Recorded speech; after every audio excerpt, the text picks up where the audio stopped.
आइए जानते हैं मई महीने के तुला राशिफल के बारे में। तो सबसे पहले आपके ग्रहों का हाल जानते हुए हम आपके जीवन के विभिन्न पहलुओं के बारे में बात करेंगे। तो ये जो महीना है मई का, वो आपके लिए औसत लेवल के परिणाम या फिर मिले-जुले परिणाम दे सकता है। इस महीने सूर्य ग्रह के गोचर क्रमशः आपके 7वें और 8वें भाव में रहेंगे। इन दोनों ही भावों में सूर्य के गोचर को अच्छा नहीं माना जाता है, लेकिन तुलना करें तो महीने के पहले हिस्से में उच्च अवस्था में होने के कारण सूर्य कुछ अच्छे परिणाम भी दे सकते हैं। मंगल का गोचर दशम भाव में नीच अवस्था में होने के कारण औसत या औसत से कुछ कमजोर परिणाम भी दे सकते हैं। बुध ग्रह का गोचर इस महीने आपको मिले-जुले परिणाम देता हुआ प्रतीत हो रहा है। और आपको बता दें महीने के पहले हिस्से में है कुछ अनुकूल परिणाम रहेंगे, बल्कि दूसरे हिस्से जो है वो महीने का कमज़ोर परिणाम दे सकता है। जबकि केतु का गोचर पहले हिस्से में कमज़ोर, तो वहीं महीने के दूसरे हिस्से में अनुकूल परिणाम दे सकता है। अर्थात राहु केतु से मिले-जुले परिणामों की उम्मीद प्रतीत हो रही है। इस कारण से जो महीना है सामान्य तौर पर मिले-जुले परिणाम दे सकता है। जो परिणाम औसत लेवल्स के रह सकते हैं, कुछ एक मामले में परिणाम औसत से कमज़ोर, वहीं कुछ मामलों के अंदर औसत से बेहतर भी हो सकते हैं। इसलिए इस महीने में मिलने वाले परिणामों को ओवरऑल मिला-जुला कहेंगे। चलिए अब कार्य क्षेत्र के बारे में आपके बात करेंगे। करियर स्थान का जो स्वामी है चंद्रमा निरंतर गतिशील रहता है। ऐसे में चंद्रमा के आधार पर मासिक फलादेश का करना बहुत ज़्यादा विस्तृत हो जाएगा। ऐसी स्थिति में हम अन्य ग्रहों के आधार पर आपके करियर के बारे में बताना चाहेंगे कि पूरे महीने आपके करियर स्थान पर नीच का मंगल गोचर करेगा, जो कार्य क्षेत्र में उतार चढ़ाव दे सकता है। व्यापार व्यवसाय से जुड़े लोगों के लिए मंगल का यह गोचर आवश्यकता से अधिक जोश देने का काम कर सकता है, और आप तथ्यात्मक होने की बजाय भावावेश में कुछ निर्णय ले सकते हैं, जो कमजोर परिणाम देने के काम कर सकते हैं। ऐसी स्थिति में भावावेश में निर्णय लेने के बजाय तथ्यात्मक होकर निर्णय लेना समझदारी का काम होगा। वहीं नौकरी पेशा लोगों को वरिष्ठ लोगों के साथ तालमेल बिठाने में थोड़ी कठिनाई महसूस हो सकती है, अथवा सहकर्मी आपको नुकसान पहुंचाने की कोशिश भी कर सकते हैं। जिन लोगों का काम भाग दौड़ का या जो फील्ड वर्क करते हैं, उन लोगों को इस महीने व्यापारिक यात्राएं करने का मौका मिलेगा, और उन सबको काम में थोड़ी सावधानी भी रखनी होगी, और साथ ही साथ यात्रा के दौरान भी सावधान और सजग रहने की आवश्यकता रहेगी। चलिए अब आपके आर्थिक जीवन के बारे में बात करेंगे। तो आर्थिक मामले की बात करें तो इस महीने आपके लाभ भाव के स्वामी सूर्य महीने के पहले हिस्से में उच्च अवस्था में रहेंगे। ऐसी स्थिति में सूर्य ग्रह येन केन प्रकार आपको अच्छा लाभ करवा सकते हैं, लेकिन महीने के दूसरे हिस्से में सूर्य अष्टम भाव में चले जाएंगे। ऐसे में सूर्य लाभ दिलवाने में कमजोर पड़ सकते हैं। फलस्वरूप लाभ के रास्ते में व्यवधान देखने को आपको मिलेंगे। हालांकि इन सबके बीच अनुकूल बात यह रहेगी कि महीने के दूसरे हिस्से में धन के कारक बृहस्पति का गोचर अनुकूल हो जाएगा।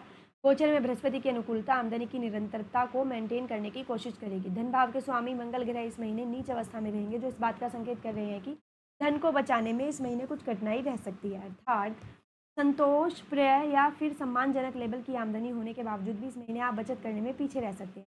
यहाँ तक कि बचत किए हुए धन को भी आप गलत जगह ले जा सकते हैं और निवेश कर सकते हैं। इसलिए बेहतर होगा कि इस महीने नए सिरे से कोई बड़ा निवेश ना किया जाए, जिससे आप धन सुरक्षित बना रहे।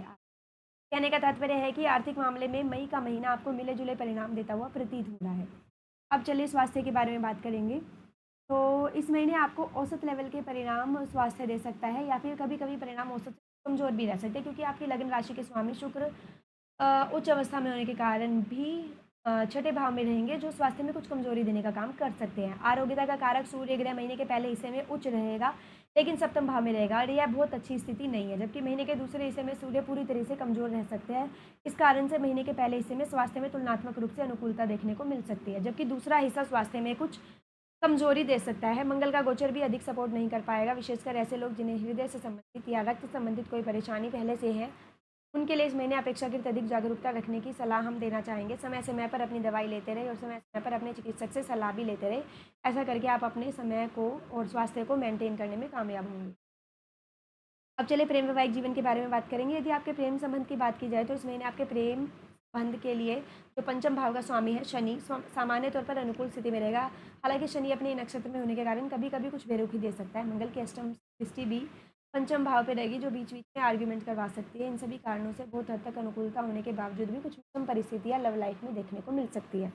हालांकि इन सब के बीच अनुकूल बात यह रहेगी कि महीने के दूसरे हिस्से में बृहस्पति का प्रभाव पंचम का जो प्रेम काम करेगा। कहने का तात्पर्य है कि लव लाइफ में सब अच्छा रहे या ज़रूरी नहीं कि दूसरे अनुकूलता आपकी लव लाइफ में देखने को ज़रूर मिलती है।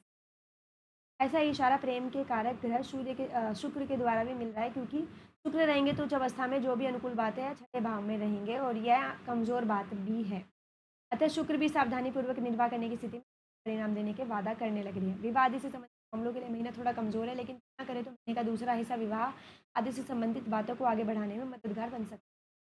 वहीं वैवाहिक जीवन की बात करें तो इस मामले में भी सप्तम भाव के स्वामी कमज़ोर होना तथा महीने के पहले हिस्से में सूर्य के सप्तम भाव में गोचर आदि ऐसे लक्षण हैं जो दाम्पत्य जीवन में कुछ परेशानियां देने का काम कर सकते हैं। हालांकि महीने के दूसरे हिस्से में बृहस्पति ग्रह की अनुकूलता अपेक्षाकृत बेहतर परिणाम देगी। अब चलिए आपके पारिवारिक जीवन के बारे में बात कर लेते हैं। तो पारिवारिक मामलों में मई के महीने में सामान्य तौर पर आपको थोड़े से कमज़ोर परिणाम मिल सकते हैं। आपके दूसरे भाव का स्वामी मंगल नीच अवस्था में दशम भाव में रहेगा, जो परिजनों के बीच असमंजस्य देने का काम भी कर सकता है। विशेषकर आक्रोश या क्रोध की अवस्था में किसी बातचीत का नकारात्मक प्रभाव पड़ सकता है। अतः जब भी परिजनों से संवाद करना हो, बहुत ही सलीके से एक दूसरे को रिस्पेक्ट देते हुए बात करना जरूरी रहेगा। हालांकि महीने के पहले हिस्से में दृष्टि भी दूसरे भाव पर रहेगी, जो किसी बड़े बुजुर्ग के हस्तक्षेप से सामंजस्य बन जाने का संकेत कर रही है। अर्थात पारिवारिक मामलों में इस महीने कुछ भी समस्या देखने को मिल सकती है। यदि आप बड़े बुजुर्गों की सलाह से काम लेंगे तो परिणाम संतुलित बने रहेंगे और भाई बंधुओं के साथ भी महीना औसत लेवल के संबंध में रह सकता है। तो चलिए अब आपको कुछ उपाय हम बता देते हैं। आपको माँ दुर्गा की पूजा आराधना करनी है और कन्याओं का पूजन कर उनका आशीर्वाद लेना है। नियमित रूप से हनुमान चालीसा का पाठ करना है। और ऐसे अन्य राशियों को जानने के लिए हमारे चैनल लोक सेवा धर्म को सब्सक्राइब करें व वीडियोस को लाइक करना ना भूलें।